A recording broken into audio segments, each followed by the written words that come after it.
Tuhan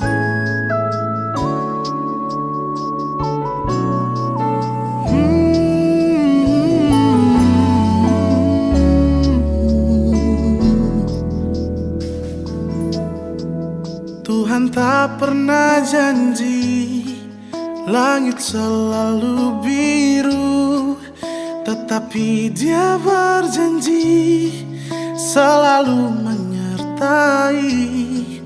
Tuhan tak pernah janji jalan selalu rata, tetapi Dia berjanji berikan kekuatan.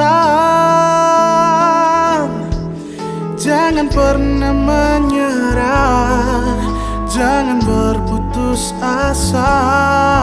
Mujizat Tuhan ada saat hati menyembah. Jangan pernah menyerah, jangan berputus asa. Mujizat Tuhan ada bagi yang setia dan percaya.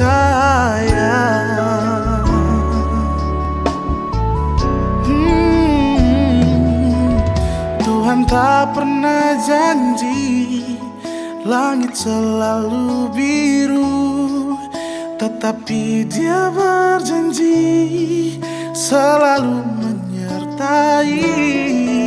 Tuhan tak pernah janji jalan selalu rata, tetapi Dia berjanji berikan kekuatan. Oh, jangan pernah menyerah, jangan berputus asa. Mujizat Tuhan ada saat hati menyembah. Jangan pernah menyerah, jangan berputus asa. Mujizat Tuhan ada bagi yang setia dan percaya. Oh, oh, oh.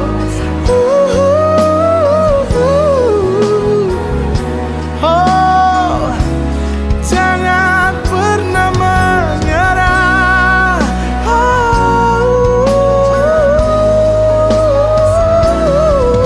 Mujizat Tuhan ada bagi yang setia dan percaya.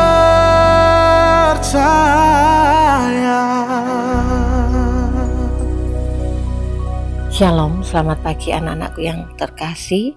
Bertemu lagi dengan kalian di renungan pagi hari ini yang akan saya beri judul Saat Rencana Meleset. Sebelum kita akan mendengarkan renungan firman Tuhan, kita akan berdoa terlebih dahulu. Bapa Surgawi, selamat pagi. Terima kasih untuk pernyataan-Mu yang selama ini boleh kami nikmati, sehingga pagi hari ini pun kami masih tetap merasakan Engkau mengasihi, melindungi dan menyertai kami. Melalui firman-Mu pagi hari ini Tuhan, berikan kami kesempatan selalu mendengar apa yang Engkau firmankan dan mengisi hari-hari kami menjadi jauh lebih baik dari hari kemarin. Kami sambut firman-Mu Tuhan, hanya di dalam nama Tuhan kami Yesus Kristus. Amin. Renungan kita ada di kitab 1 Tesalonika 2 ayat 17 sampai 18. Demikian firman Tuhan. Tetapi kami, saudara-saudara, yang seketika terpisah dari kamu, jauh di mata tetapi tidak jauh di hati, sungguh-sungguh dengan rindu yang besar, telah berusaha untuk datang menjenguk kamu. Sebab kami telah berniat untuk datang kepada kamu. Aku, Paulus, malahan lebih dari sekali, tetapi iblis telah mencegah kami.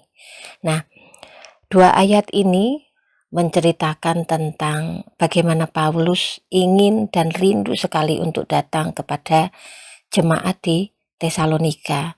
Tetapi ada halangan yang membuat dia tidak akan datang ke tempat itu, tetapi akhirnya dia membuat surat kepada jemaat di Tesalonika. Nah, apa dan siapa yang membuat Paulus menggagalkan rencananya sehingga dia tidak bisa datang kepada jemaat ini. Satu jemaat yang dia rindukan, dan di lubuk hati yang paling dalam dia sangat ingin datang ke tempat itu. Karena di ayat yang ke-17 dinyatakan sebagai kata, kamu jauh di mata tetapi tidak jauh di hati. Itu artinya begitu rindunya Paulus untuk datang kepada jemaat di Tesalonika. Nah, kalian tahu, anak muda pasti tahu dan merasakan bahwa kangen itu berat, ya. Tanya saja kepada anak muda yang sedang mabuk cinta atau yang sedang jatuh cinta. Ada rasa jengkel, marah, kecewa, bahkan kadangkala sampai ingin bunuh diri rasanya.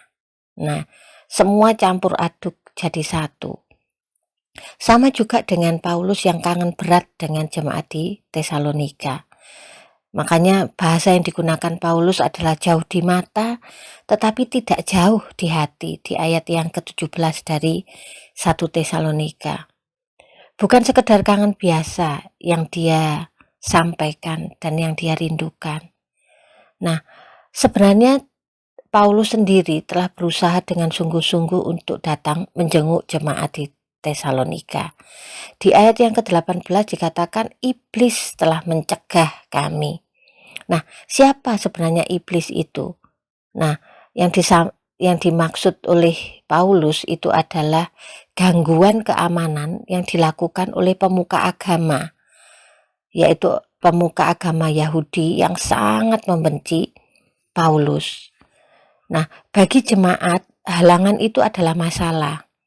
Tapi bagi Paulus ternyata semuanya punya rencana yang indah.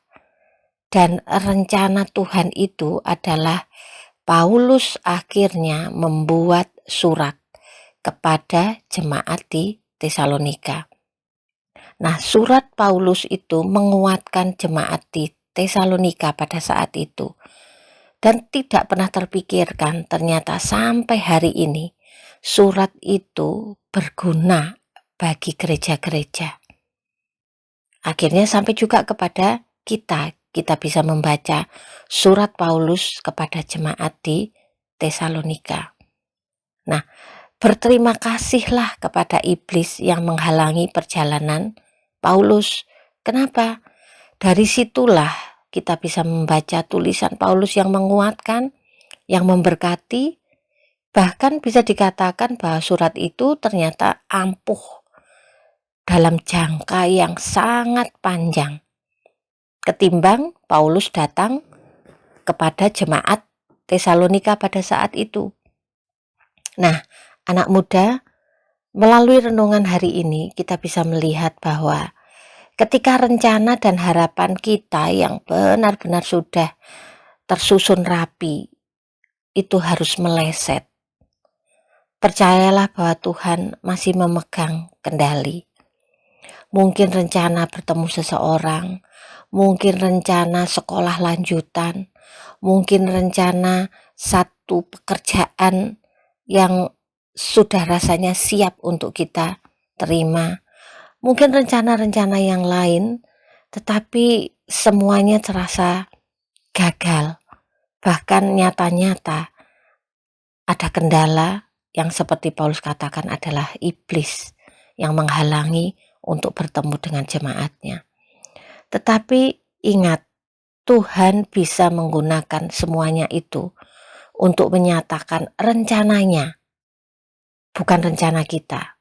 Rencananya yang indah dan tidak bisa digagalkan oleh siapapun, walaupun harus melewati cobaan atau kata Paulus iblis yang menghalangi pertemuannya dengan jemaatnya. Itulah yang disebut dengan berkat tersembunyi. Sekali lagi, itulah yang disebut dengan berkat tersembunyi. Sebagai anak muda yang percaya, sudah seharusnya kita menaruh iman dan percaya kita kepada Tuhan. Bahkan ketika rencana dan harapan kita seolah-olah tidak terwujud. Hari ini Saya yakin kalian yang mendengarkan renungan firman ini pernah dan sedang dan mungkin akan merasakan bahwa rencana kita akan gagal. Bahkan kegagalan itu membuat kita kecewa. Ingatlah bahwa Tuhan memiliki rencananya untuk kehidupan kita. Bahkan kegagalan pun itu akan membuat rencananya jauh menjadi sempurna. Tuhan selalu tahu yang terbaik untuk kita. Kita lihat di Amsal 23 ayat yang ke-18 menyatakan demikian. Karena masa depan sungguh ada dan harapan tidak akan hilang. Kalian bisa mendapatkan banyak hal dari renungan pagi hari ini untuk mengingatkan bahwa rencanamu bukan rencana Tuhan dan rencana Tuhan tidak pernah gagal dalam kehidupan kalian. Ketika rencana dan harapan kita meleset, percaya bahwa Tuhan masih pegang kendali. Tuhan memberkati kalian dan tetap semangat untuk menjalani hari-hari, mencapai masa depan yang Tuhan siapkan untuk kalian. Kita berdoa. Terima kasih Bapa. Satu renungan yang menyadarkan kepada kami ketika rencana kami terasa gagal dan tidak ada harapan, melalui cobaan yang datang, melalui iblis yang mengganggu kami tahu bahwa itu bagian dari rencanamu dan Engkau izinkan bahwa kegagalan itu datang dalam kehidupan kami. Karena rencana kami bukanlah rencanamu, tetapi rencanamu akan menjadi sempurna ketika kami mentaati perintahmu. Pagi hari ini, biarlah kami boleh ingat bahwa masa depan kami sungguh ada dan harapan kami pun tidak akan pernah hilang ketika kami menyandarkan diri kami kepadamu. Terima kasih. Sepanjang hari ini pun kami akan melakukan tugas dan pekerjaan kami, aktivitas kami, dan kami taruh di dalam tangan-Mu. Karena Engkau yang memberkati seluruh kegiatan kami, dan Engkau sendiri yang memegang kendali seluruh masa depan kami.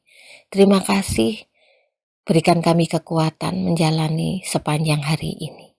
Hanya di dalam nama Tuhan kami Yesus Kristus, kami sudah berdoa dan mengucap syukur. Haleluya, amin.